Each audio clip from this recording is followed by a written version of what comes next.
The government is already seeking a further £48 billion worth of cuts in the next Parliament.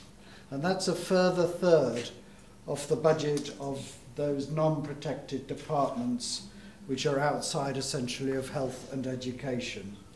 And that will be equivalent to a reduction of approximately 80% in the budget of those departments since 2010. In a period of 10 years, a cut of 80% for departments like community and local government.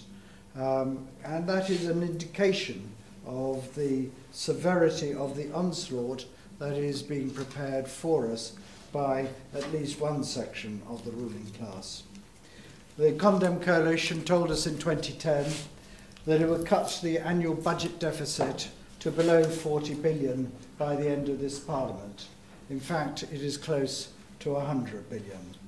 It boasts of massive job creations, but we all know that the jobs that are being created are poverty pay jobs, whether they're on 0 hours contracts or people forced to become self-employed and work for agencies.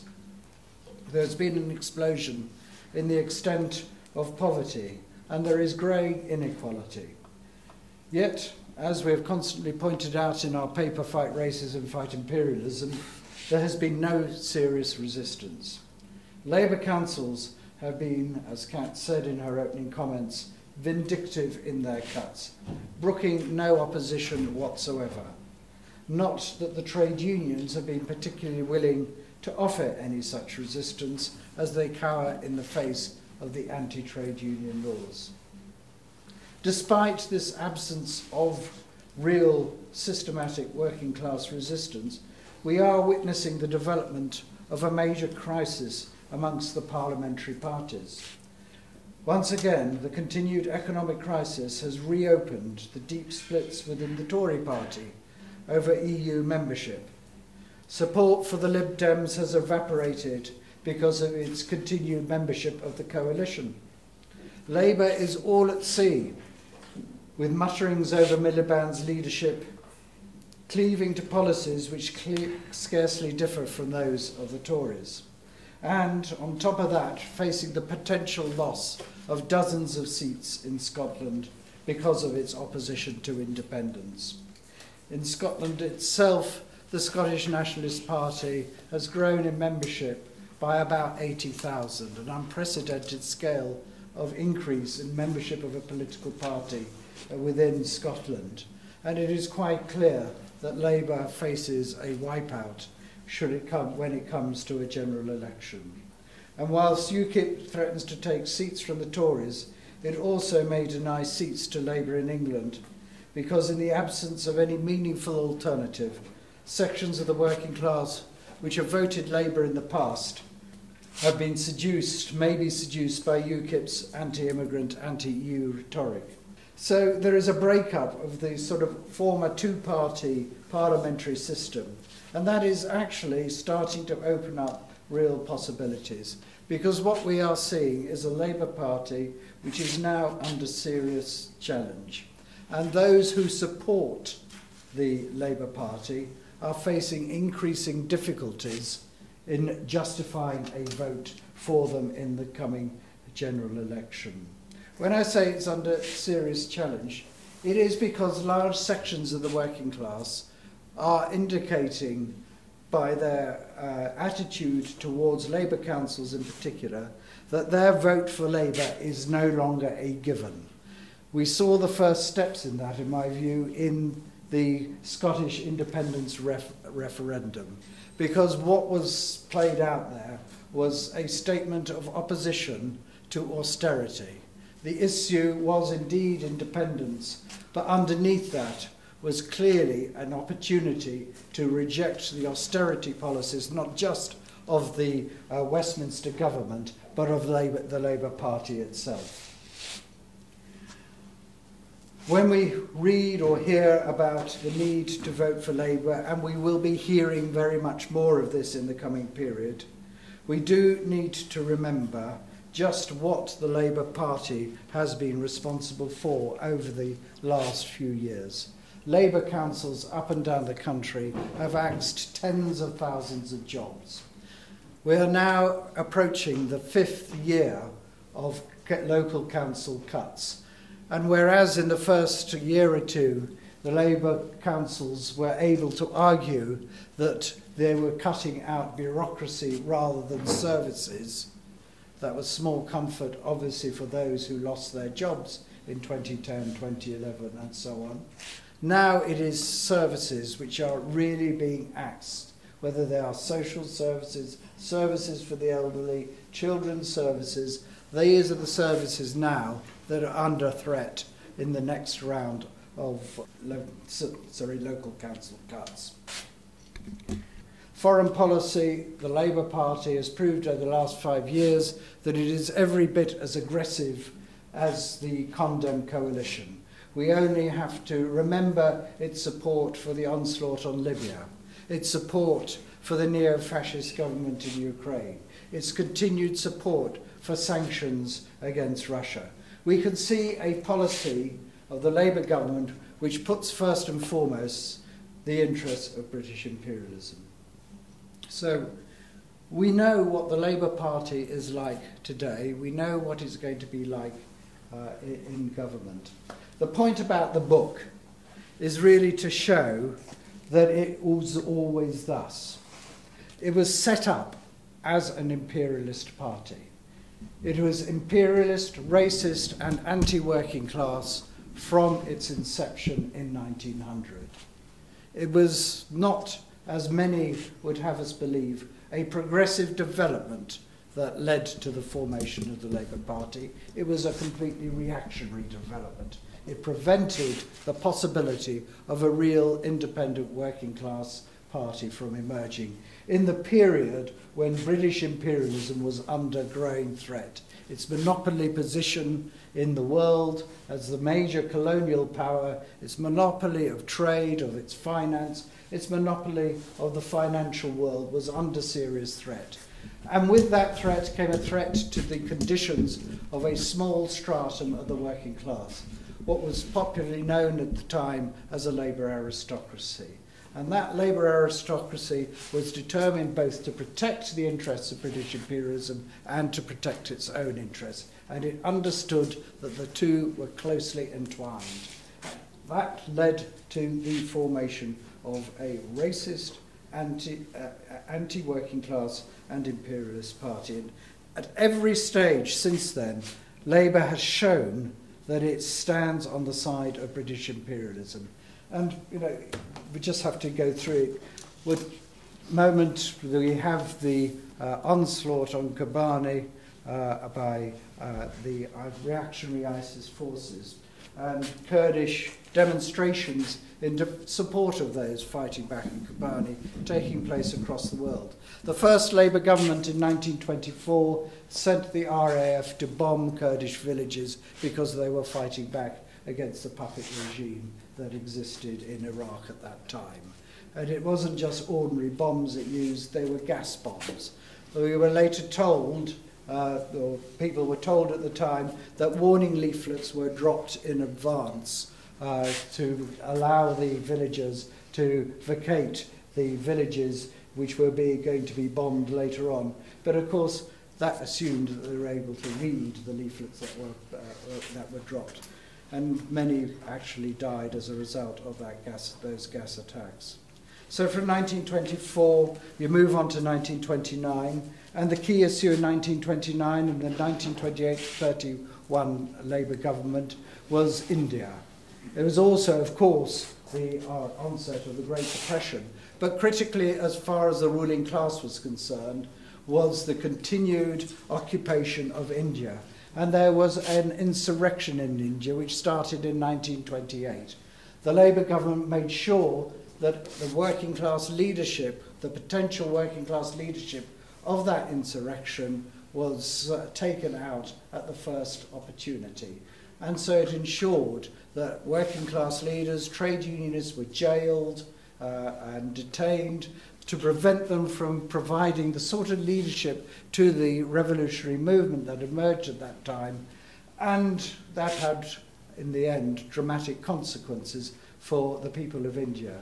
Because by removing that working class leadership of the revolutionary struggle. The upshot was, in fact, the domination of the movement by bourgeois interests and the eventually completely reactionary solution of partition between India and Pakistan. So 45 to 51, we're told, this is the government which instituted a wide-ranging system of state welfare, and indeed it did. But we need to remember the conditions which allowed that to happen.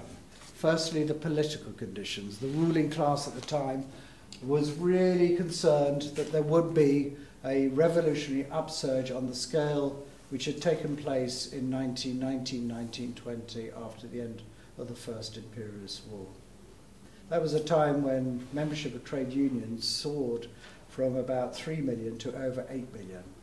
A vast proportion of the working class in 1920, for a short period, joined a trade union and threatened very seriously to disrupt the post-war plans of the British ruling class. So mindful of this in 1945, the Labour government, on behalf of British imperialism, did two things. Pacify the working class domestically by instituting state welfare, but ensuring that it could plunder the colonies mercilessly to provide the finance to ensure that state welfare systems could be set up.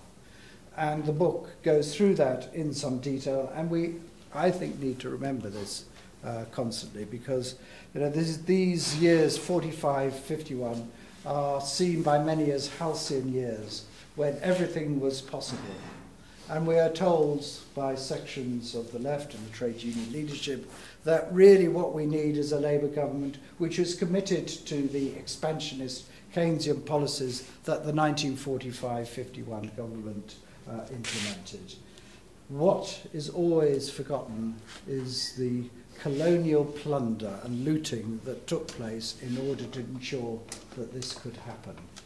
We can remember that in West Africa, the production of palm oil by local farmers was just systematically organised by the British colonial governments to ensure that the output was sold to the US market for dollars. It was not just that. Most notoriously, as far as we're concerned, was the looting of Malaya for its tin and for its rubber. These were essential industrial products of which, raw materials, I beg your pardon, which the United States had need of, and Malaya essentially had a monopoly of it. And therefore it was looted for hundreds of millions of pounds over the period of the Labour government. You can't separate the establishment of state welfare from the looting of the colonial empire at that time. And not one colony in Africa was able to receive any form of independence from that Labour government. It was too important a source of dollars to rebuild the British economy. So Labour then was established as an imperialist party, and whatever form it takes, it still remains a party which represents the interests of a small minority of the working class. That privileged upper layer may have changed in form. It is no longer the skilled workers of the craft trade unions of the 1900 period prior to the First World War. It is better off sections of the working class within the public sector in particular that it seeks to represent. But nonetheless, its policies have not in essence changed as a result of the form which that Labour aristocracy has taken, that privileged upper layer. It still remains completely tied to imperialism and to the defence of imperialist interests. So when it charts out its policies for the 2015 general election, Ed Balls, the Shadow Chancellor, is making quite clear that corporation tax will remain the lowest in the G8 countries. He's made it clear that the interests of the City of London will come first. Rachel Reeves as Kat has said, is making sure that for this better off section of the working class, that those who are in receipt of state welfare will be hammered ever harder by an incoming Labour government. Its policies are reactionary through and through. So I think the argument is set out very clearly in the book and has been updated since the first edition to cover the 1997 to 2010 Labour government. I just want to pick out a couple of more points before I finish. One thing that is of interest to us today is how new movements can be built, movements that represent the interests of the mass of the working class. And of course, within Britain, there is not the sort of scale of communist movement that has existed, say, in countries in the past like Germany, France or Italy. Nonetheless, there has been a communist party which certainly in the 1920s and 1930s was very much part of trying to build a revolutionary opposition to British imperialism. And I think it is important that we remember what it was able to achieve because it was quite remarkable. And I think the lesson is that I want to draw from it is that even small numbers of communists can make a hell of a difference when they start to represent and express the interests of the mass of the working class. In the 20s and 30s, there was a movement called the National Unemployed Workers Movement, and that organised hundreds of thousands of unemployed workers throughout that period, under the leadership of the Communist Party. And they were constantly in battle with local Labour councils and with the Labour Party, which had absolute disdain for the fate of the unemployed. And there are little instances where the connection between the Communist Party and the unemployed movement actually had a potential far beyond that which we commonly remember of the struggle of that period. And because it's close to home, I cite in these meetings, because this is, I think, the fourth, the experience in Birkenhead, because I live in the Wirral. Birkenhead, for those who don't know, is a city on the other side of the Mersey from Liverpool. I'd done a couple of meetings in Scotland, and I had to explain the geography of England to the people who attended. And in September 1932, the Public Assistance Committee in Birkenhead cut outdoor relief by 30%. Now, at that time, there's cut eligibility successive governments to unemployment benefit, the time for which you could receive it, and that meant that after, I think at that time, 12 months of unemployment benefit, it finished, and you were thrown onto public relief, which is organised through the Public Assistance Committee, and it was akin to destitution. Anyway, the Birkenhead Public Assistance Committee decided it would cut the outdoor relief by 30%. There was a massive protest against that. The police were sent in, and for 4 days there were continuous battles between the police and the Birkenhead working class, with the police invading, smashing up working class areas, breaking into working class houses, beating up women and children. For 4 days those pitched battles continued and culminated in a demonstration of 20,000 workers to the Public Assistance Committee offices, at which point they decided they would have to back down and restore the cut. The significant thing about this is that the leaders were two communists, Joe Rawlings and Leo McGree. Both of them were to serve 2 years in prison as a result of the leadership role they played within that struggle. And that is, I think, some indication as to the role that the communists, a small number of communists, could play in a movement of the mass of the working class. the Communist Party at that time was actually quite a tiny force. Right? It was only about 1,000, 1,500 members.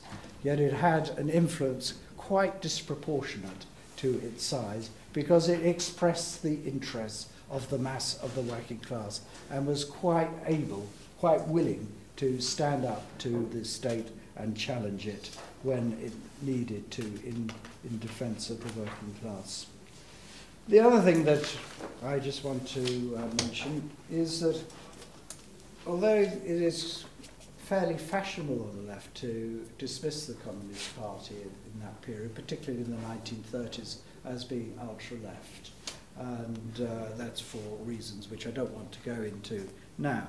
It seems to me that looking back on that period, the Communist Party was far from ultra-left in the way that it understood the world and related to it. Its little comment, which is quoted right at the end, where it has produced a pamphlet and looked at the 1924 Labour government. And the leadership of the Communist Party commented at the time, in 1929, in fact, that the Labour Party leadership had tied the trade unions to the Tories and Liberals under the banner of Mondism and transformed the Labour Party from a federal organisation to a single party with a capitalist programme under the banner of Empire and Mondism. And actually you can see much the same process taking place today. It is precisely the support for austerity that the Labour Party offers that gives the credibility to the Condemned Coalition's attack on the mass of the working class. But I want to just finish off on a comment or an extract from a pamphlet that was written in 1932 by one of the leading theoreticians of the Communist Party at the time, Palm Dutt. And it's in a pamphlet called Crisis, Tariffs and War. And it's very interesting because it just summarizes actually what is happening today. And this is 82 years ago. The system, he wrote, of parasitism, which has grown up to the most extreme point as the characteristic expression of British imperialism more than any other, the system of increasing dependence on world tribute alongside of actual productive decay. Imports unpaid by exports. 3 days ago, the balance of payment deficit on goods was £9.8 billion for the month either of September or October. I can't remember which was the latest reported on. Declining role of industry and production, something we have seen since British imperialism turned to the most dynamic sector of the economy, that is the financial sector, in order to attempt to resolve its crisis from the 1980s onwards, neoliberalism or Thatcherism. Increasing role of the rentier and financial profits, declining exports and rising imports, decline of the basic industries and the rise of the luxury industries, hotels, restaurants, shops, stores, artificial silk, motor cars, personal service, commerce and finance. Mass unemployment and multimillionaires. What a picture that is of today.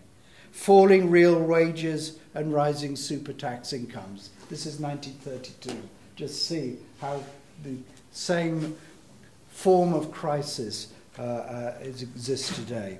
This has been every year more and more the picture of modern capitalist Britain, a picture of rotten capitalist decay. And indeed, we are facing a system of rotten capitalist decay.